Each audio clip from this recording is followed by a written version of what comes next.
Hello, welcome to our broadcast Theology Hangout this month. We've got Colin Baron with us this evening, and we're continuing the series that we've been doing recently called Conversations with Culture.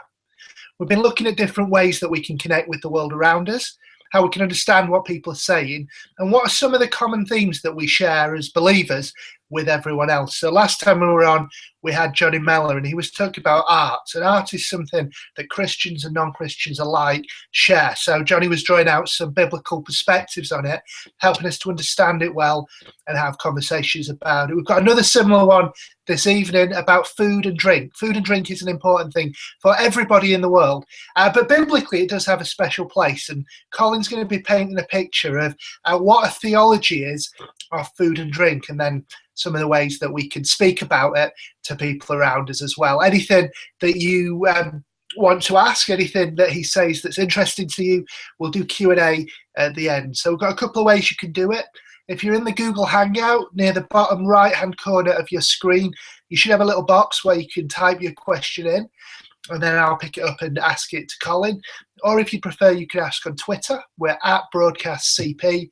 And if you just tap that in and ask your question, that will get asked as well. So we'll have about half an hour of Colin speaking to us first. And then after that, it will all be Q&A. So yeah, just ask away as you go. And I'm going to hand over to you now, Colin. Would you mind just introducing yourself if there's anyone who doesn't know you, and then start right ahead? Okay, thanks, Tom. Like I say, my name's Colin Baron. I live in the south part of Manchester. Lived here with my wife and 3 kids, and now 3 grandkids and 3 more grandkids on the way for the last 22 years, apart from a couple of years in America, and predominantly been planting churches around the area and down the west coast of UK. One of the things that I've noticed is food has become quite a big deal in all that we're doing and planting churches. I had a conversation with someone a few years ago, and the conversation went something like this: Colin, every time we put food on in our church or our small group, we get loads of people there. And when it's prayer meeting and normal stuff, we don't get that many. And the backdrop to the question was a bit of an accusation that people only turn up for food. And I retorted a little bit and saying, well, I tend to turn up mainly to groups that have food, and because I think they're the best ones. It kind of made me a little not annoyed but challenged, because I was thinking I honestly believe there is something more about the whole hospitality and food than just because it attracts more people. I also noticed that on the Alpha courses, of course, food is a central ingredient. Sorry about the pun.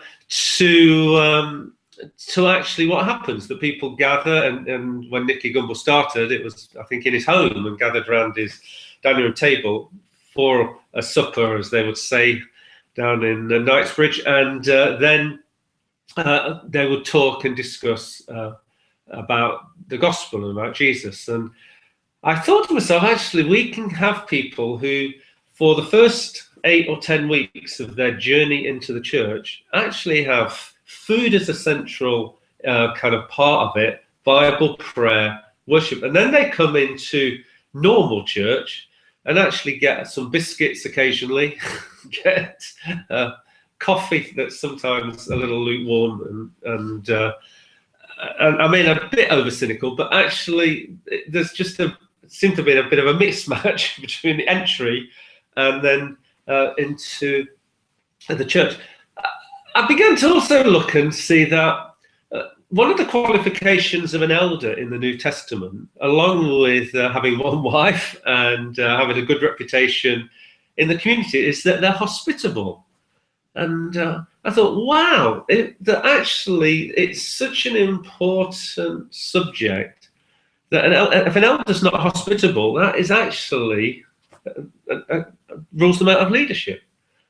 And then I read, I think it's in Hebrews, where it says some of you have entertained strangers, angels, when you've entertained strangers. And the more I looked at them, more I realised that the Bible has a lot to say about hospitality beyond the fact that somebody like me and many others actually enjoy meetings for when it's around food. And so for the next just 20 minutes, I want to kind of, when I say upgrade, I want to elevate the whole biblical understanding of hospitality. And I believe there's even an eschatological element to this, which is really, really important. So I want to start just by reading Isaiah 25, verse 6.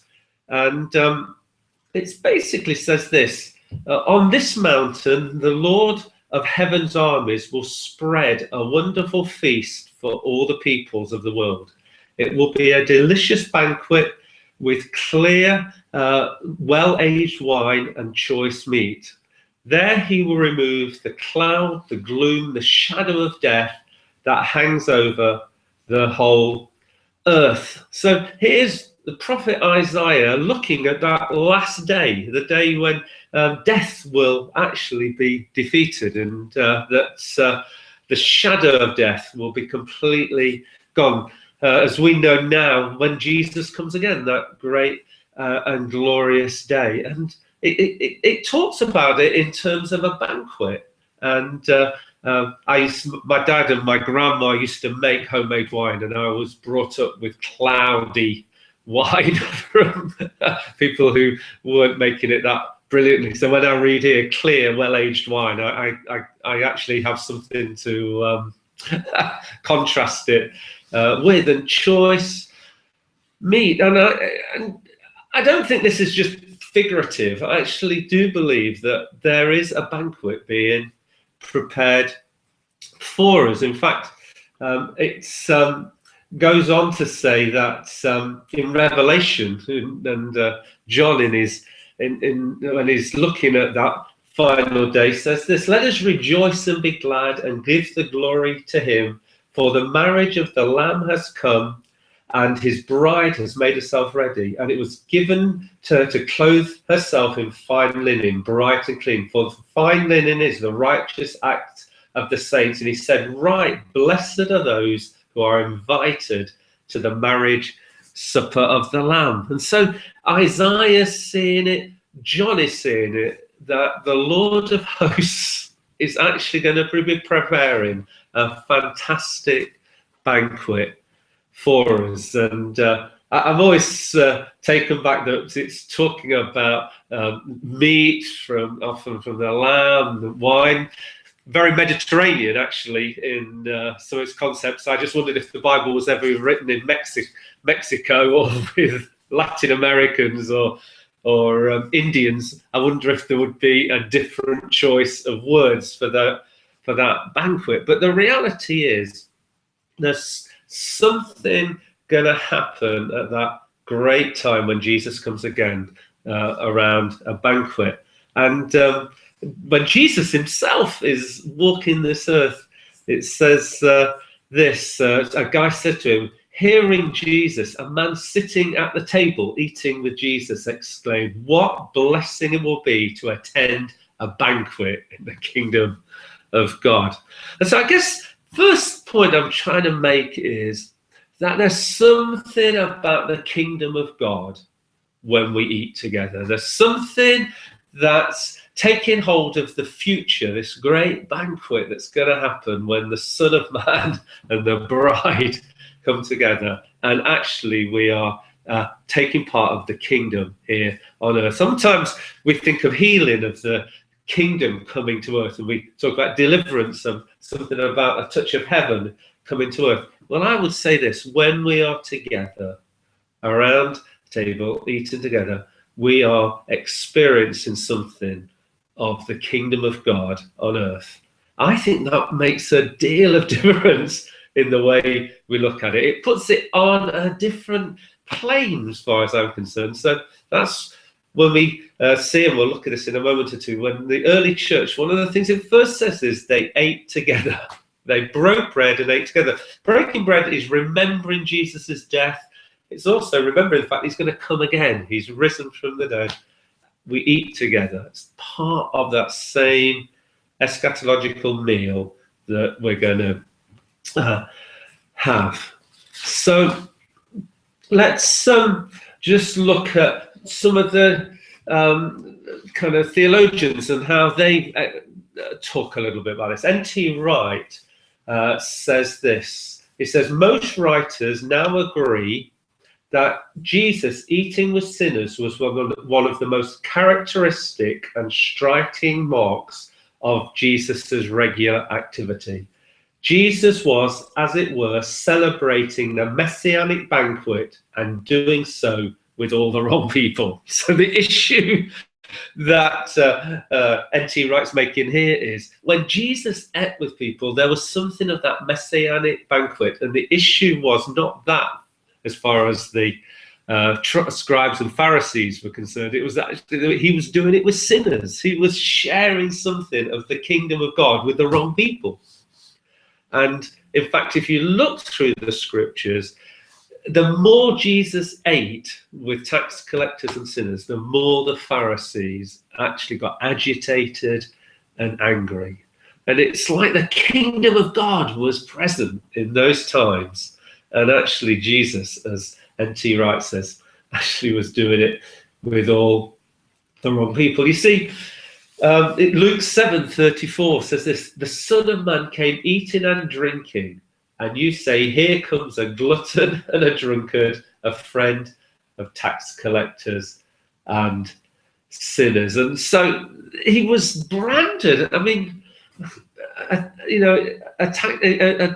drunkard and someone who was a glutton. And that probably was an overstatement, but it was because it was one of his main activities.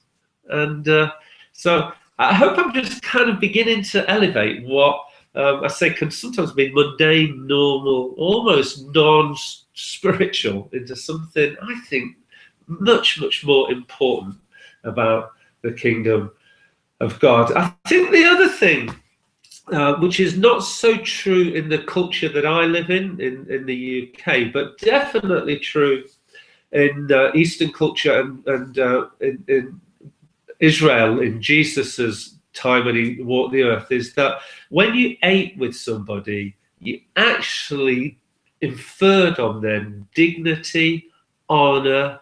You basically were saying to them, hey, you're my brother, you're my sister. I am with you and you are with me. So as you broke bread, as you carved the meat, as you ate the vegetables and etc. together, there was something more happening.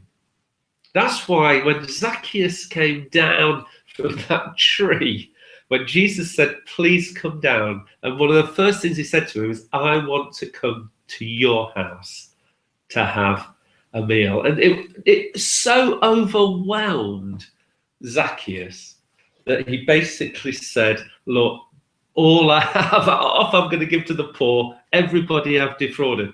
See, what Jesus was saying is, and he actually literally says this man now is a true son of Abraham. So he did it with his actions and he did it with his words. He's basically saying this outcast chief tax collector, hated by all of you, so much that he has to hide in a tree because he's scared of being mobbed by the crowd. He's basically saying this, as I go back to his house, this is a true son of Abraham. I never think about bringing dignity to someone that I have food with. But you know, there is something about that. There's something about honouring the person, especially when you go to their homes. I live on a road that is mainly Asian background people, and I love it. I get lots of curries. And you know what? They just like to bless. You do a simple thing and they just like to bless. And the way they bless is by hospitality. It's by sharing what they've cooked with one another. I'm learning even more, even from the road that I'm living on. So Jeremiah says this: to understand what Jesus was doing in eating with sinners, it's important to realize that in the East, even today, to invite a person for a meal was an honor. It was to offer peace, trust, brotherhood, forgiveness. Exactly what I've just said. In short, sharing a table meant sharing life. Jesus' meals with publicans and sinners was an expression of the mission and message of himself. So I'm kind of just putting some stuff there just to kind of elevate it. Now, just a few other points, and then I want to do some instructions. But yeah, as I said, in the early church, they ate together. I've said that it's the qualification of a leader. I've talked about the fact that if you entertain strangers, and then there's another one in Romans where Paul says, do not stop practicing hospitality in Romans 12. So even to a hospitable culture, Paul is urging them to not forget to practice hospitality. So it's interesting. So that's, I say very quickly, a bit of a backdrop in terms of, and there's plenty others. I could go on and on, but just to keep the time tight, there is some instructions as well in the New Testament about hospitality, which I think will be just helpful and maybe a little bit provocative to look at. So, the first instruction is this. He says to his 12 and then to the 70, when he sends them out on mission, he says this: find a person of peace, he says, and in that house, stay there, eating and drinking whatever they give you. Eating and drinking whatever they give you. That's a big statement, especially in the West, in the affluent West, where we have massive supermarkets which actually have every taste catered for.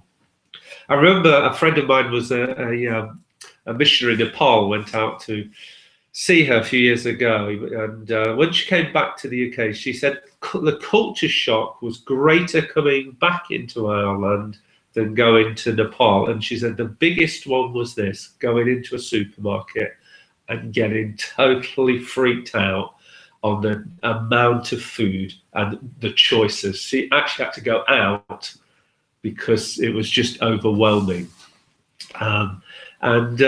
What happens is we get choosy, and we kind of get selective, and then basically we get invited to someone's house, and then we eat everything that's put in front of us. I would say that missionally, what Jesus was basically saying is, I want you to infer dignity onto that person. I want you to confer peace, shalom on them. And you do that by eating and drinking whatever they give you. So that's a challenge. I challenge our church on it. And I would just say, for the gospel's sake, and we'll come back to those who can't eat everything, etc., in a moment, but just want to let that sit there. Second instruction that we get is from 1 Peter 4:9. They're not in order, these, they're just as they're on my notes. Peter says this: offer hospitality without grumbling. Offer hospitality without grumbling. I know what it's like when we're short of money, when we're busy, when just life is hectic, kids, work, and then it's almost like, and we've got to have these people round. And there's something gets into your spirit which actually turns something that's a blessing to people, something part of the kingdom of God, into something that actually makes us grumble. So Peter, it's interesting, says this: offer hospitality without grumbling. I just think it's a challenge. I think actually I have to do that with my wife and myself. Just have to watch our hearts sometime with this. In Luke 7:44, we see that actually also offering hospitality is caring for our guests. So I'll read just the kind of narrative here. Jesus is reclining at these long benches that they would have had then, and basically he was in a tax collector in a Pharisee's rule of the Jews' house, and a woman comes in and basically breaks an alabaster jar of very rich perfume on his feet, and so he's getting some antsy conversation going on, some negative conversation. And Jesus said this, turning towards the woman, he said to Simon, the Pharisee, do you see this woman? I entered this house and you gave me no water for my feet, but she washed my feet with her tears. And wiped them with your hair. You gave me no kiss, but since she came in, she has not ceased kissing my feet. You did not anoint my head with oil, but she has anointed my feet with perfume. Basically said, is this Simon, you've given me lovely food, but a terrible welcome. You didn't make me feel like a friend, like a brother in this house. This lady might have not given me all the food, but she really did honor me, look after me. And so sometimes I've been places, and I think sometimes when we've invited people, my mind's been somewhere else, and I haven't done the basic care, conversation, looking after people. So part of hospitality is the community, the love, the care for people. Another thing is, another instruction that we have in the New Testament is actually when there's poor people amongst us. So some of you will know the passage in Corinthians where they came together to eat like they did in the Jerusalem church and then break bread together. And basically the rich people were pushing ahead in the queue. It was the rich people that were eating and the poor people were not. And basically it says this, one remains hungry while another gets drunk. And then he says to the people who were reasonably affluent, do you not have homes to eat in? So actually there's a real encouragement that we need to look after the poor when we're talking about hospitality. We need to make sure, I would say this in our society, that it's accessible for the poor. Sometimes our homes are not that accessible for poorer people. Sometimes the way we do things are not. Sometimes even the way we talk about how we have food and stuff is not accessible to the poor. And actually there's a real urgency in the Bible to remember the poor. And actually remembering the poor is not only money and support, but it's actually the general hospitality of the church and of the community. If the poor cannot find accessibility into it, then actually we are losing big ground. And then I think these may provoke some thoughts in people. And then just finally, just to kind of wrap up this talk, and you can imagine there's lots to talk on this, but I've tried to just give you a bit of a eschatological framework, a little bit of Jesus and what happened to him, a little bit of the New Testament, and then these few thoughts in terms of instructions of how to behave, etiquette. And the last one really is be gracious in Romans 14:1-4, because I started off by saying eat everything. And actually that could be pressure on different sections of people. Some people who are intolerant to some food, some people who religiously, from their background, would not be able to eat certain foods. There's just a number of reasons why that instruction actually could be very condemning and hard to some people. So basically Paul says this, accept those who are weak in faith without passing judgment on disputable matters. One man's faith allows him to eat everything, but another man whose faith is weak eat only vegetables. The man who eats everything must not look down on him who does not, and the man who does not eat everything must not condemn the man who does. So I started off with which was Jesus's urgency to his disciples. Come on, hospitality is so important. They're going to care for you. Honor them. Eat everything. And I'm kind of putting the other side of it, which is there's numbers of reasons why it just may not be applicable that everybody can eat everything. And therefore, as a church, we're not to hold it against people. We're not to be judgmental. And I hope I've kind of held both those, I would say, instructions in kind of tension. I nearly said balance, but I think in nice, glorious tension. So I think we're just about nearing our half hour there. So as you can see, when someone says to me, it's kind of a poor thing that some people only want to go to church for food, to a meeting where there's food. I want to say, hey, it's not only food, but boy, isn't it a great part of the kingdom of God today. Thank you very much, Colin.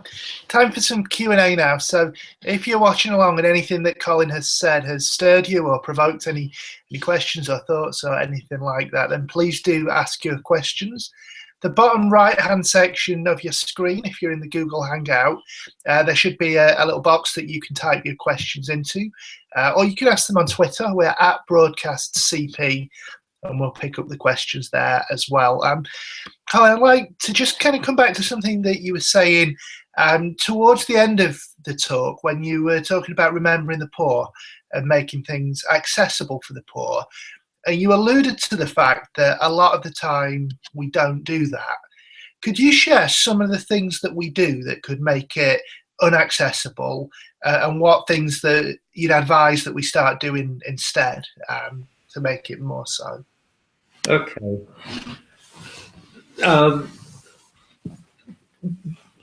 Sitting around a table at 7 in the evening for 2 hours may not be easily accessible. I think we've noticed that there's a number of cultures in the UK that just coming into your home actually is a massive deal. And actually, one of the ways we can really do it is actually going to their homes. And sometimes we think that's an imposition on people, but sometimes it's actually helping them be in their comfort zone in a way that that helps. I think the choice of food and is helpful. Sometimes actually having a neutral menu, a neutral place, can help. But I don't want to get away from the fact that we don't want to insulate our houses from different types of people. So please don't mishear what I'm saying. I'm just saying, like anything that's kind of helping people bridge social, cultural, economic, all sorts of kind of bridge gaps, or then you need a bridge to help people through. So I think just understanding what's making people, where they are, what they feel like when they're actually with you, and so I try to put myself into their place as much as possible, and also ask them. That goes for everybody. It goes through all my neighbours. We have, I say, a very diverse community that I live in, which is glorious. But I have to kind of figure out, what actually is what's some of the hindrances that I'm putting up without even thinking about it. And the only way to do that is actually ask. And people are sometimes, they're happy to share, actually, in the end. So I don't know if that's a helpful answer. Yeah, I think it is. I think it sounds like kind of one implication of what you're saying then is that it's maybe possible to invite people for food too early in a relationship if you've not had the time to ask those questions and kind of find out if it would be helpful for the person or not. Do you have any thoughts on that? Whether it's good to invite people round as soon as you get to know them, or should we wait a while, or kind of is it different for different kinds of people? I don't think I could give you a definite answer to that. I've always feel like you need to do hospitality early, so that's my bottom line. But I just feel that we can sometimes ask somebody and actually they say no, and we've hit a barrier before we've got anywhere. So the bottom line is to try and not get a no, because you go backwards on that. But it's like our church meetings. We try to be more hospitable, so that there's food around. So in a sense, in the more neutral settings, and then finding ways. And I think sometimes genuinely going to other people's homes, inviting yourself there, getting into their homes, having a cup of tea, a drink, actually helps. It's so, because they're on, we're going, we're not asking people to come. So it's almost that you could have the same issue of inviting someone to a church meeting. It's come and here, whereas actually part of the gospel is going to where they are. Okay, let me ask you a next question then. And for a lot of people in Britain today, one of the big issues around food is the kind of halal question. And you were talking about on your street, there are people from Asian backgrounds, and I guess probably quite a few might be Muslims. Do you have any feelings on kind of eating halal food in other people's homes and preparing it in your own home and so on when you're entertaining people from that background? I thought that question might come up. I mean, fundamentally, that would be, I think, where Paul's basically talking in Romans, that fundamentally that is a conscience issue. And it's not the big deal. He's saying, I think it was in the So first of all, I think someone who has a religious belief on the way certain things are cooked, and it could be different, from different cultural backgrounds, they will be nervous, I think, about you preparing food in your home if they don't know that you're. So I think that's an issue. I think that you've got to honour. I think that's all I'm trying to say. So I've whenever there's kind of something happening on the road, they'll bring me food. I genuinely take it, eat it, and go and thank them for it. I feel like I'm sharing the food, even in that context. You understand? So what I'm doing is I'm basically building a bridge through hospitality. They're cooking. So I have no problem in eating. I feel God's given me freedom for that. I don't try. I understand if people have challenges, or that they want to make sure that it is proper. So I think I would cook if someone wanted me to cook halal meat. I would do it if they could trust me to do it. Does that make sense? Yeah, that makes sense. Absolutely.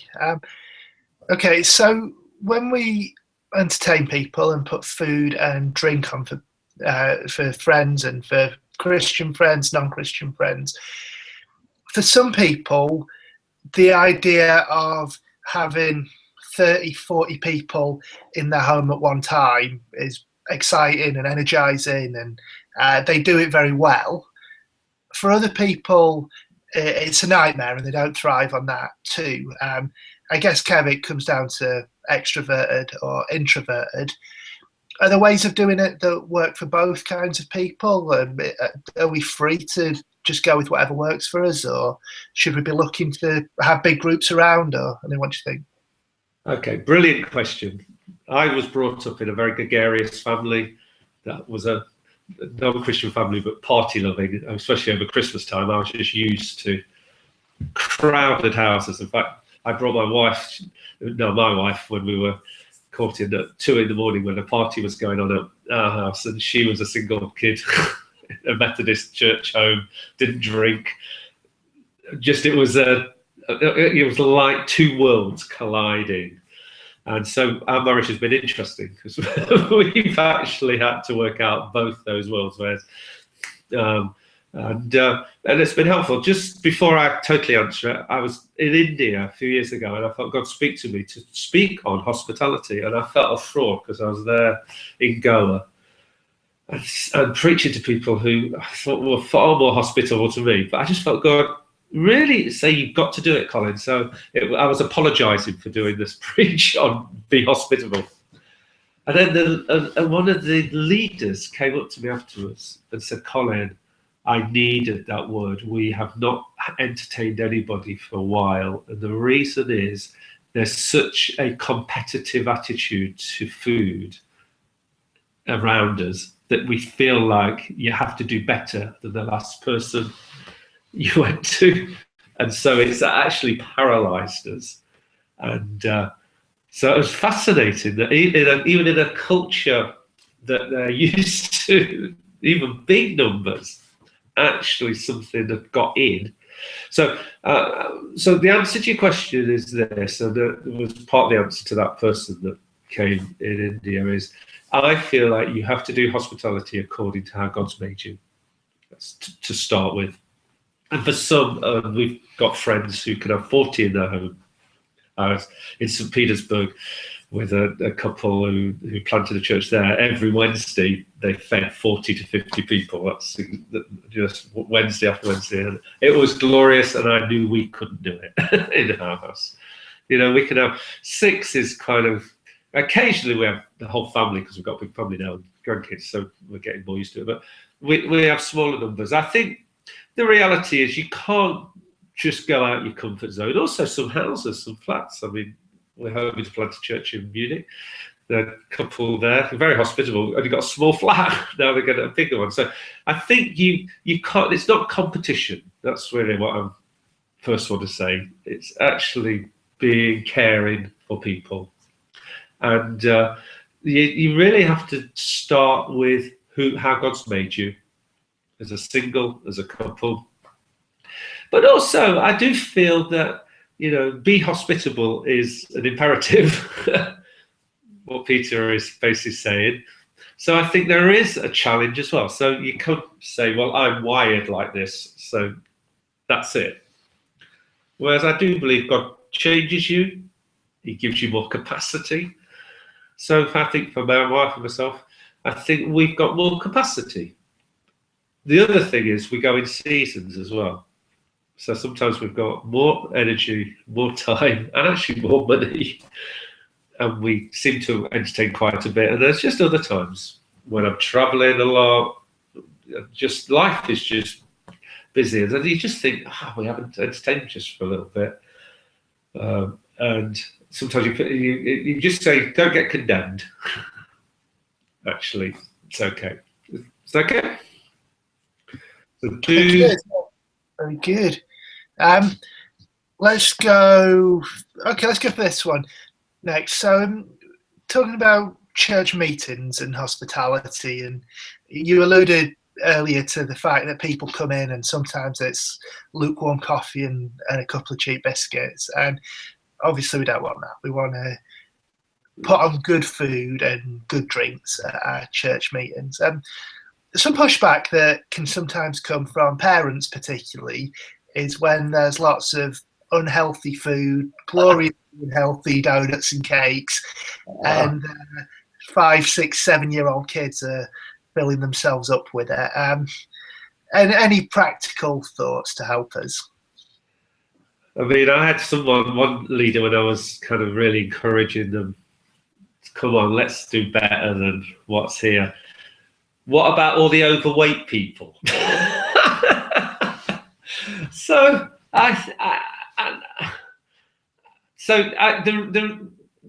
we have to be careful. I mean, in a sense that we've got to help people, but it can be an excuse for actually not being hospitable. I think also, I mean, I have noticed some of our meetings now, we have gluten-free food, which is labelled.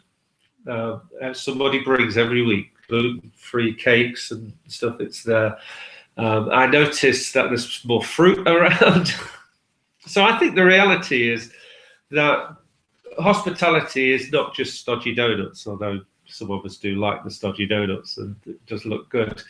So I think, genuinely we can be more, I think if we put more thinking time into it, we can actually answer some of these questions. I think it is, I mean, I take my granddaughter on Sunday, and she follows the table fast. So I have to work with her, what she's allowed and what she's not allowed and what she's going to have for lunch afterwards. And so there is, like everything, a challenge, but heck, we're there, we want to serve people. So let's, I want a good spread if we can, and and some nice coffee and tea. Great. I think that's it in terms of the questions that we've got. We'll wrap up there if nothing else comes through. But Colin, anything else you want to say on this, or on anything else before we close it? No, I think that's fine. Great. Well, thank you very much for your time this evening. It's been great of you to be with us.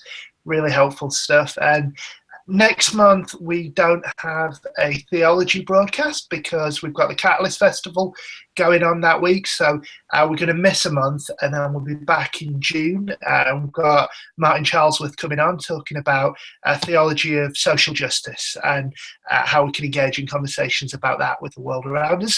He's a great guy involved with the Jubilee Plus movement, and we're really looking forward to that. So have a good couple of months, and we'll see you back on in June.